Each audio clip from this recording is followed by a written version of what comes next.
Bienvenidos a este nuevo vídeo. En esta ocasión tenía pensado enseñaros los mejores libros que leí el año pasado, en 2022, porque aunque ya estemos casi a finales de enero, yo creo que nunca es tarde para hacer este tipo de vídeos y mejor tarde que nunca al final. Así que nada, son un total de 12, pero uno va aparte porque no es novela, es ensayo, y tenía pensado hablaros un poco de cada uno porque son bastantes. El orden irá de los que menos me han gustado al que más, o sea, al que yo creo que ha sido mi mejor lectura del año pasado, aunque ya os digo que si están en este top es porque realmente me han gustado, porque hay bastantes libros que he dejado fuera. Bien, empecemos por el principio. En el número 11 he puesto a Esperando el diluvio, de Dolores Redondo, que antes de hablar del libro en sí os tengo que confesar que Dolores Redondo me flipa. Yo creo que es la única autora contemporánea a la que sigo fielmente. Leo todos sus libros. He leído de la misma autora toda la trilogía del Baztán y La cara norte del corazón. También leí Todo esto te daré, aunque en digital, por eso no lo tengo ahora en físico. Y me falta por leer Los privilegios del ángel, que es como la más cortita o así, tengo entendido que es su primera novela, y es la única que me falta por leer. A lo que voy es que es una autora que me flipa y que tiene una pluma, no sé, tan envolvente y te construye una aura tan adictiva que desde la primera página a la última, yo al menos no puedo soltar sus libros y os la recomiendo encarecidamente. Eh, en sí, todas sus novelas son novela negra, tratan sobre más o menos todas lo mismo en sí, pues hay un asesino al que la policía persigue, va dejando pistas por aquí y por allá, y este en concreto se ambienta en Bilbao en los años 80, durante una gran tormenta, un gran temporal que hubo en Bilbao, y te construye un poco pues la España posfranquista, la España que está entrando en la democracia, la lucha contra ETA, todos los movimientos terroristas, porque también tiene contacto con Reino Unido y con Escocia. Y no sé, Laura en sí es muy tétrica, es muy opresiva, pero a la vez es tan envolvente y no quieres salir de ella.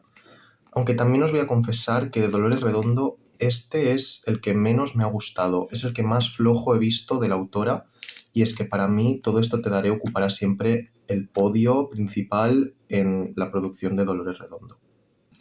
La historia de Esperando el diluvio trataría entonces sobre Noah Scott Sherrington, que es un investigador de la policía escocesa, que andaría siguiendo las pistas de John Biblia, un asesino al que lleva buscando desde hace muchos años, y estas pistas acabarían conduciéndole a un Bilbao gris, lluvioso, un Bilbao con una atmósfera opresiva, pero no sé, pues lo que hemos dicho, no sé, muy envolvente. A mí es que Dolores Redondo me flipa, no puedo hablar mal de ella.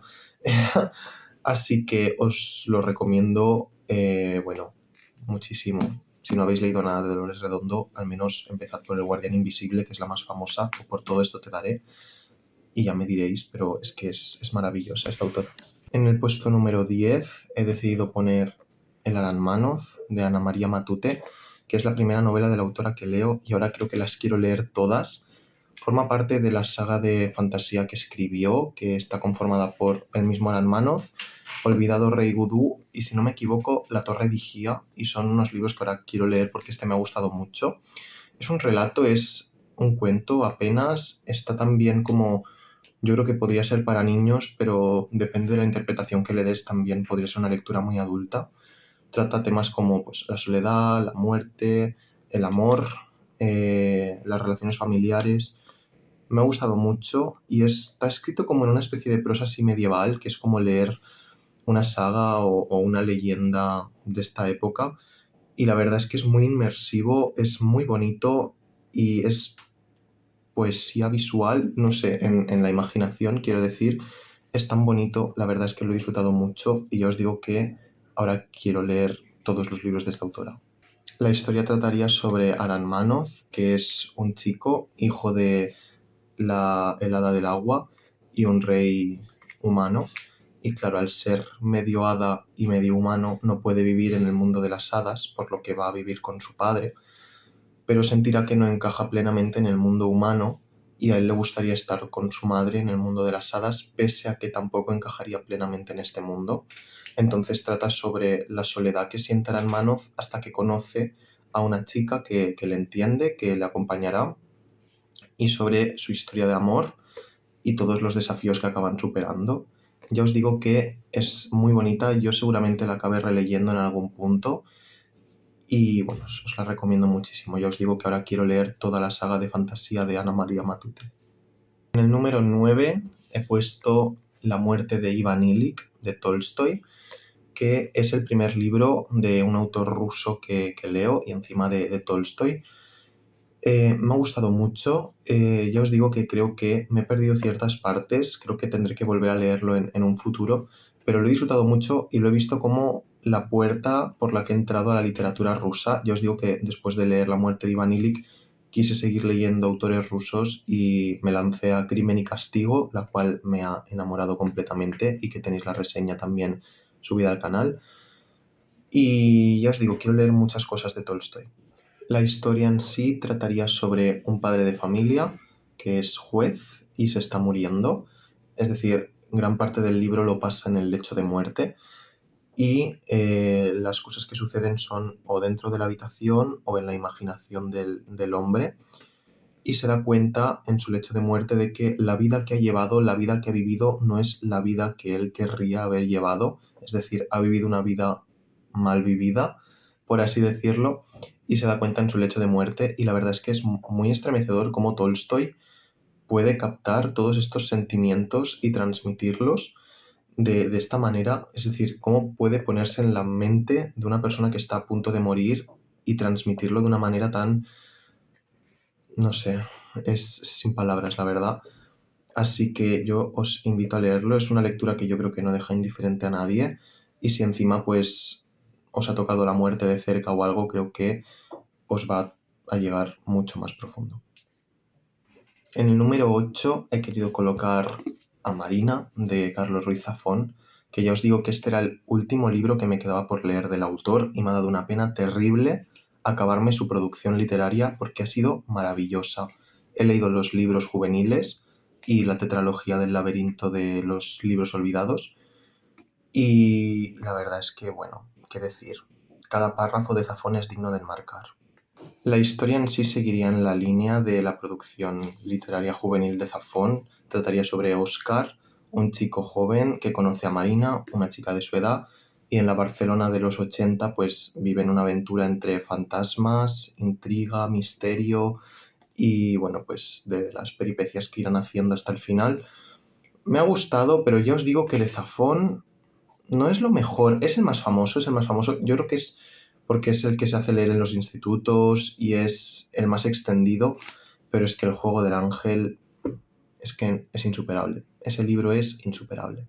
Si notáis el cambio en la iluminación, es que está saliendo el sol y está entrando con toda la fuerza por mi ventana y me está dando en la cara y no quería aquí brillar como si fuese yo, no sé, Jesucristo Superstar. Así que bien, continuando, en el número 7 he querido poner 10 negritos de Agatha Christie. Este libro, bueno. Desde la primera página hasta la última no pude dejar de leer. Es increíble. He leído con este 5 libros de la autora. He leído Tragedia en 3 actos, La tercera muchacha, Asesinato en el Orient Express, El misterio de los anónimos y con este pues 10 negritos, 5. Ya os digo, Agatha Christie me gusta leerme una novela o dos suyas seguidas de vez en cuando, pero no es que me apasione, se me queda en un mundo, ¿cómo decirlo? No sé, como de cartón piedra. Es como que me parece todo muy irreal, muy dentro de que es policía, novela negra y tal, muy como, no sé, muy falso, entre comillas. Digo que sus libros son excelentes, están súper bien pensados y yo al menos nunca descubro quién es el asesino hasta el final, pero ya os digo que me gusta de vez en cuando porque lo noto como eso, como muy artificial, no sé. La historia de 10 negritos trataría sobre como 10 personas que no tienen en apariencia nada que ver unas con otras, que ni siquiera se conocen, reciben la misma carta invitándoles a pasar, creo que es un fin de semana, en una isla de la costa sur de Inglaterra. Y cuando acuden todos a la isla y se encuentran en la casa, descubren que su anfitrión no está y que están solos. Y la historia comenzará a desarrollarse cuando uno a uno vayan muriendo misteriosamente y nadie sabrá cómo y nadie sabrá quién es el asesino y la tensión estará por las nubes. La verdad es que es un libro que te mantiene en tensión desde prácticamente el inicio hasta el final. Y no sé, yo lo veo un poco como el iniciador del género slasher. Es tal vez una burrada lo que acabo de decir, tal vez, pero yo lo veo muy así. La verdad es que me ha gustado mucho. Y si os gusta Agatha Christie y no lo habéis leído, ya estáis tardando. Y si queréis empezar a leerla, yo creo que esta es la novela inicial para adentrarse en Agatha Christie. En el número 6 he puesto a Harriet de Elizabeth Jenkins, de la editorial Alba, que hace estas ediciones de Rara Avis, que se dedican como a rescatar libros del olvido, digamos, libros del siglo pasado, de hace un par de siglos, que no recibieron el reconocimiento merecido. Y Harriet es uno de estos, y la verdad es que muy injustamente. La historia de Harriet trataría sobre cómo esta mujer llamada Harriet, que tiene una deficiencia cognitiva bastante importante, acabaría casándose con un oportunista, Lewis, que quiere hacerse con su patrimonio. Claro, todo el mundo alertará a Harriet, ¿no? No te cases, sobre todo su madre, su hermana, pero ella se casará con este señor y vivirá un verdadero infierno. Es una novela basada en hechos reales, es una novela muy dura de leer, yo creo que no deja indiferente a nadie tampoco. Y no sé, me ha recordado mucho a Sangre Fría de Truman Capote, en el sentido de que ambos tratan crímenes reales. Este pasó a finales del siglo XIX y el de Truman Capote a mediados del XX, pero solo me han recordado en eso, en que está basado en algo real y que es un libro al final de no ficción. Y sinceramente, si tenéis la oportunidad de leer Harriet, yo es que no la desperdiciaría porque es un libro increíble. Y es que además la pluma de Elizabeth Jenkins es tan elegante y tan sutil que a lo mejor te está describiendo una barbaridad o algo que conlleva realizar una barbaridad, pero de una manera tan por encima y tan sutil que muchas veces he tenido que volver y releer una frase o releer un párrafo para poder procesar todo lo que me está intentando decir. Bien, al inicio del vídeo os he hablado de un libro que no sabía bien dónde meter porque no es novela, es ensayo. Y aunque esté aquí no quiere decir que sea ni mejor ni peor que el resto, es que simplemente no sabía si ponerlo al inicio o al final y he dicho, bueno, pues lo meto por el medio y ya está. Así que antes de llegar a la recta final, os quería hablar de Neandertales, de Rebecca Bragg Sykes, que la verdad es que me ha parecido un libro muy interesante. Es un libro que así a primeras puede recordar al de Sapiens, de Yuval Noah Harari, y la verdad es que va más o menos por la línea así de hacer una historia general divulgativa, pero en vez de el Sapiens, de nosotros, de nuestros primos más cercanos, los neandertales. Y la verdad es que a raíz de este libro he empezado a apreciar lo que es el paleolítico y lo que es la hominización y la evolución humana. Y la verdad es que los neandertales es que, no sé, me han parecido muy interesantes. Yo estudio arqueología e historia y la prehistoria era una fase de la historia humana que no me ha llamado nunca mucho, pero a raíz de este libro lo estoy empezando a ver con otros ojos. Así que si estáis buscando un libro sobre prehistoria, sobre evolución humana, así bastante facilito, en plan divulgativo, pero con un contenido realmente que valga la pena, yo creo que Neandertales es vuestro libro. A mí me ha gustado mucho de inicio a fin, la verdad. Incluso pues me ha venido muy bien para trabajos de la universidad, cualquier pues estudio que tengo que hacer y tal. Siempre he recurrido a él y me ha venido muy bien. Y ya está. Eso es todo. Ahora entramos ya al top 5 de mis lecturas de 2022. Y viéndolos así en conjunto, hay 3 relecturas, lo que ya dice mucho de mi personalidad. Soy una persona a la que le gusta hacer relecturas, volver a lo que le ha gustado y descubrir si realmente era tan bueno. Y efectivamente, en estos libros he visto que los que me han acabado gustando y los he releído son porque realmente me han gustado mucho o tienen algo especial. Así que en el número 5 encontramos La muerte en Venecia de Thomas Mann. Yo tengo esta edición que es de segunda mano también, como el Aranmanov, que creo que no lo he dicho. Y bueno, qué decir de La muerte en Venecia. Lo leí en cuarto de la ESO, si no me equivoco, y me dejó flipando. Me encantó. Y encontré en la Reread este libro esta edición, y me la cogí porque la que me leí en cuarto de la ESO era de la biblioteca. Y bueno, me ha encantado, yo creo que incluso más que la primera vez que lo leí, porque, claro, en cuarto de la ESO pues no es lo mismo la capacidad de entendimiento que tienes de ciertos aspectos como más adelante puedes desarrollar.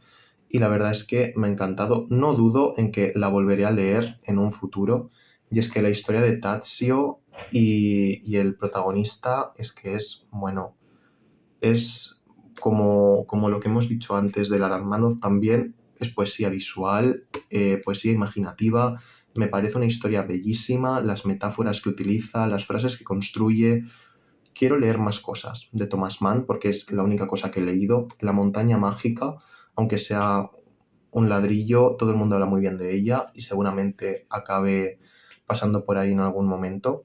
Pero la verdad es que La muerte en Venecia se lo recomiendo a todo el mundo. La historia trataría de un alemán que se llama von Aschenbach, que va a Venecia a pasar unas vacaciones y en su hotel coincide con un joven polaco, Tadzio, y la historia en sí va de von Eschenbach siguiendo, espiando, digamos, al joven Tadzio, eh, y describiendo todos los sentimientos que en él levanta. La verdad es que es un libro que, si se hace una lectura bastante actual, puede ser bastante polémico, pero situándolo en su época también sería bastante polémico, pero yo creo que trascendiendo a todo esto y viendo en Tadzio como una figura de inspiración, como una musa, yo creo que es un libro tan bonito y tan, no sé, al final tan estremecedor también, que es que me encanta y lo volveré a leer en un futuro varias veces.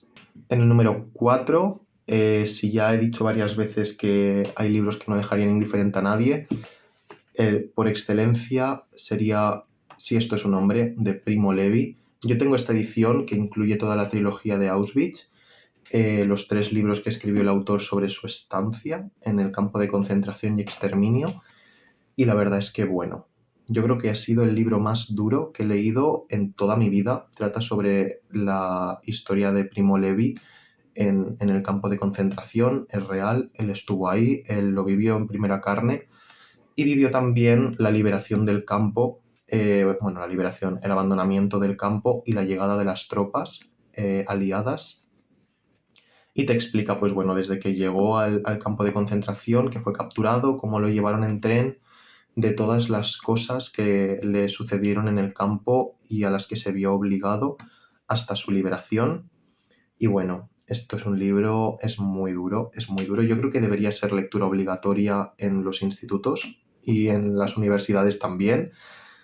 Y la verdad es que es increíble, la verdad. O sea, es un libro que es que no puede dejar indiferente a nadie, pero ya por el tema que trata y los horrores que describe. O sea, es un libro brutalísimo, no sé. Yo no tengo palabras para describir Si esto es un hombre.